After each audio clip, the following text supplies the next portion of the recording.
I'm going to start off this video by asking you two questions. Are you new to vehicle camping?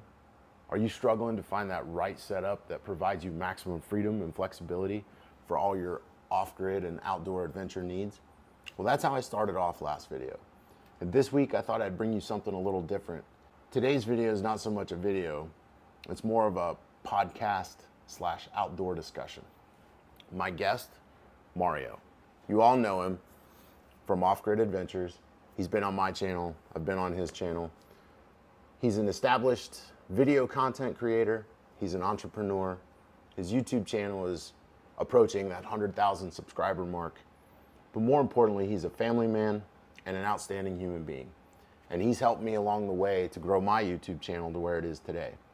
And at the end of our last week's video, we decided to sit down and record a podcast outdoor discussion. And that's what we're bringing you today. So I hope you guys enjoy our inaugural podcast. This is episode 1 with Mario from Off-Grid Adventures. Enjoy.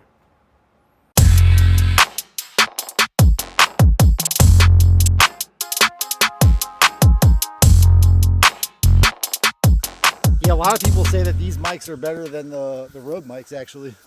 Yeah, that's what I've been told. So let's see. Are you going for the hat? Yeah, I'll do the hat. Yeah. Let's do it inside. So I tell you what, it's definitely hot right now. When I stepped off this morning, it was 66 degrees, and I knew it was going to warm up, but it feels like it's at least 80 right now. Yeah, it is definitely 80. It was 70 at my house when I left, and it was nice driving with the windows open.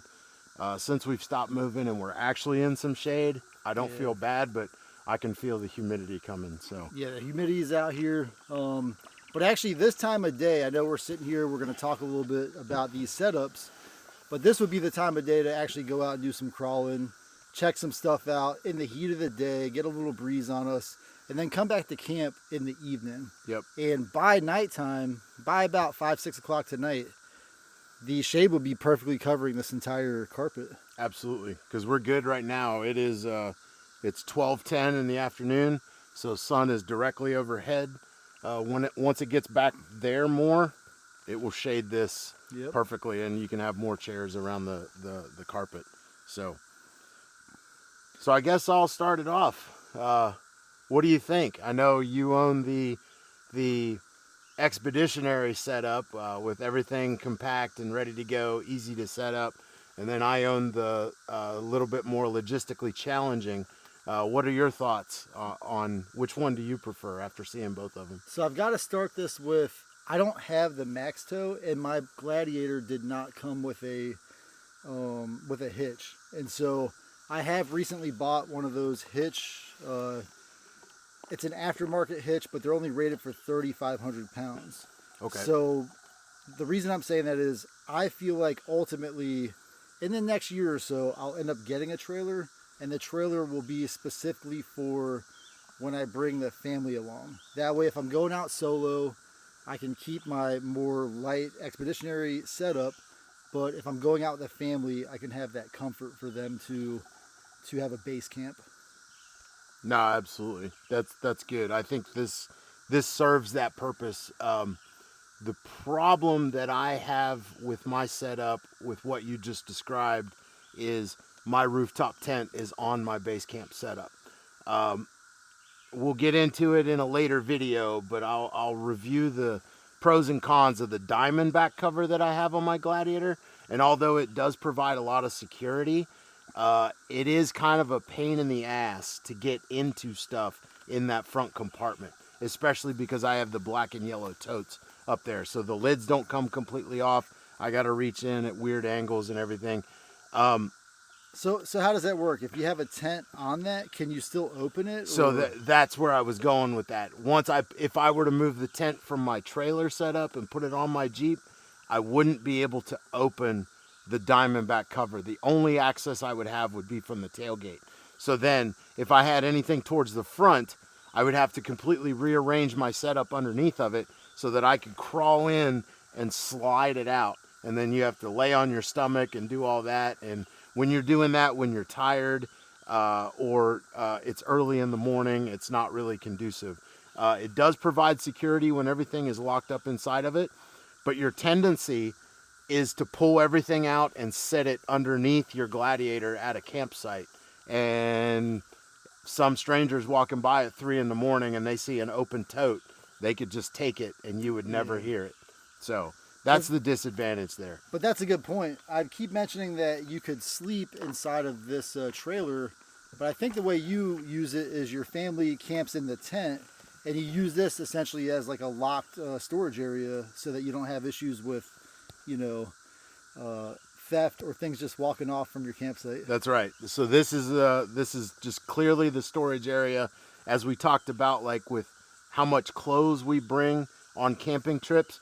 I can literally put all my gear plus like three suitcases of luggage in here, so we could do like camping and then put people on planes and they could fly somewhere for vacation or to visit family, and it's not an issue. So this definitely locks. Each door has two locks that can be locked, so it is pretty secure. Now, if you leave this open, the window open, this screen is very easily pushed in, but you're not getting a big suitcase through this. Yeah. So there is that. But other than that, this is very good storage. We've honestly never slept inside of this thing yet, and I'm looking for an opportunity to do that, just to see if I like it or not. But that would definitely be, hey, I have to be a little more minimal with the things I bring, or would you just use the bed on your Gladiator? Well, then the Diamondback cover comes in real handy, because if all you're putting is suitcases back there and maybe a cooler, that's real easy to pull out, because you can open from the front and the back. You don't have the tent on the Diamondback. But even if you did, suitcases and luggage are easy to pull out, and that's generally waterproof. It's more water resistant than it is waterproof. A heavy rain like we had on Wednesday, stuff on the left side, the driver's side of the bed got pretty wet. But oh, really? Yeah. Okay. Yeah.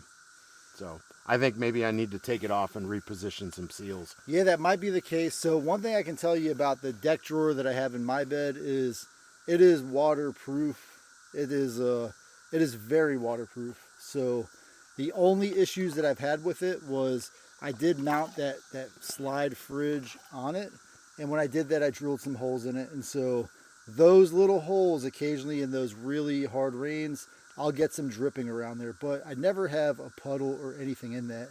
And luckily, even though it's waterproof, it's also not airtight. So although water can't get into it, as it warms up like today, it's so hot that any moisture in there would evaporate. Right.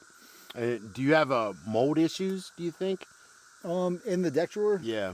No, however, I keep those gas canisters for the propane tank, and I have noticed a little bit where they're starting to show a little bit of signs of rust. Okay. And so I honestly think that is from the ability, for example, in the morning for dew to actually like permeate in there. So it's not necessarily getting wet from rain, but just the moisture in the air does get to that.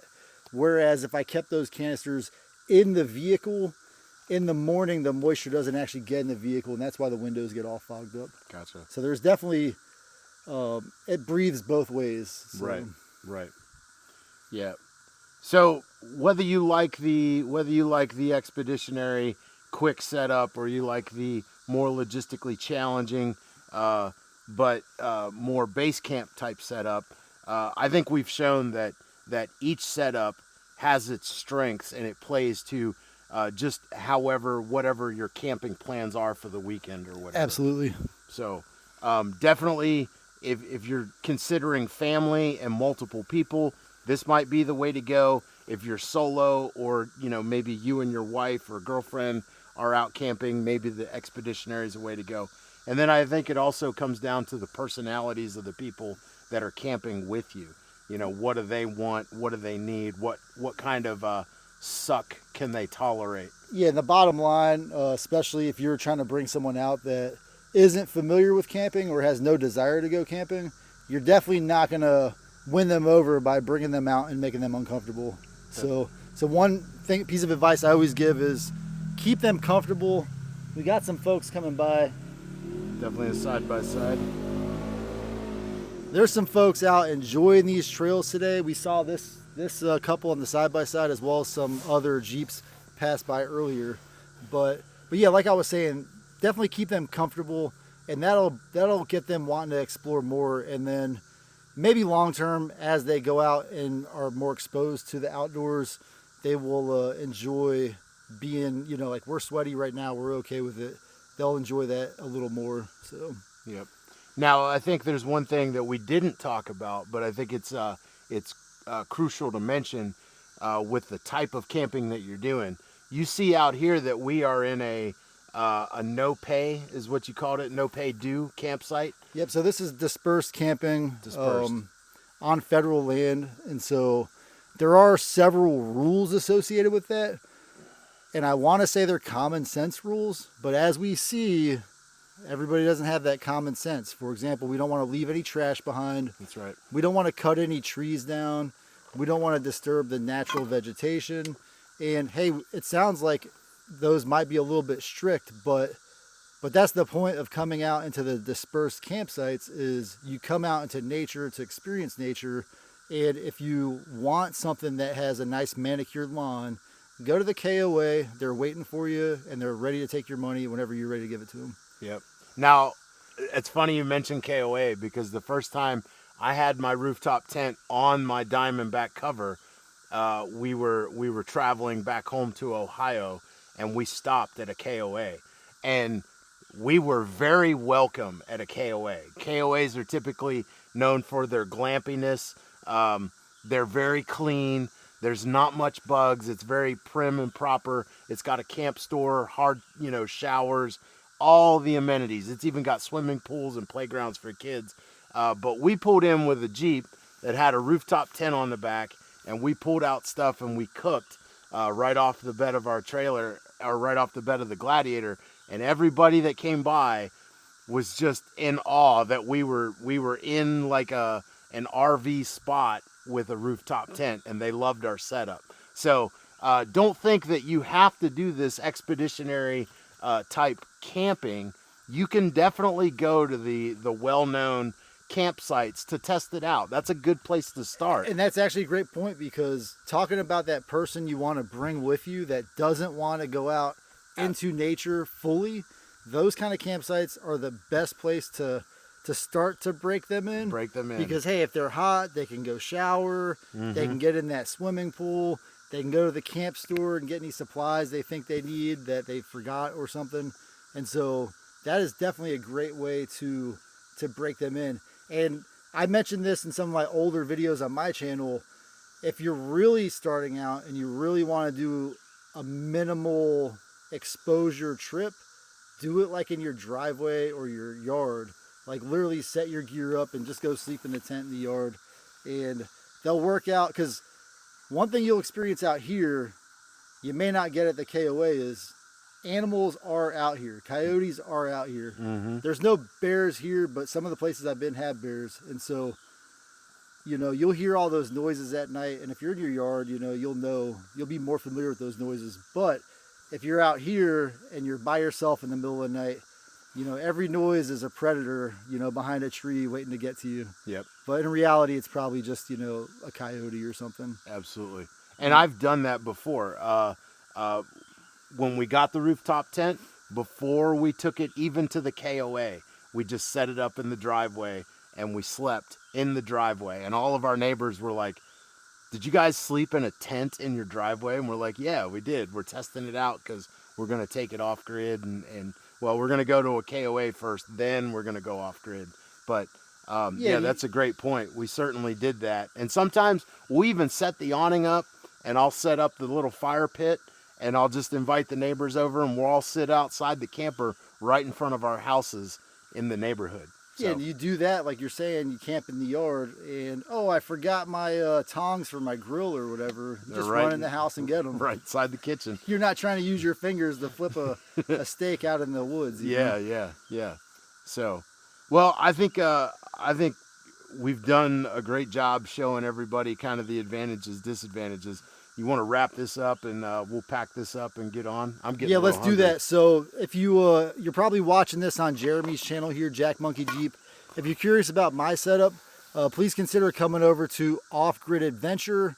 I've got the orange Rubicon. Just look for that somewhere on the YouTube thumbnail. And I'll see you guys over there. But thank you so much for letting me join you on this trip today. Yeah, absolutely. It's always been a pleasure. All right. So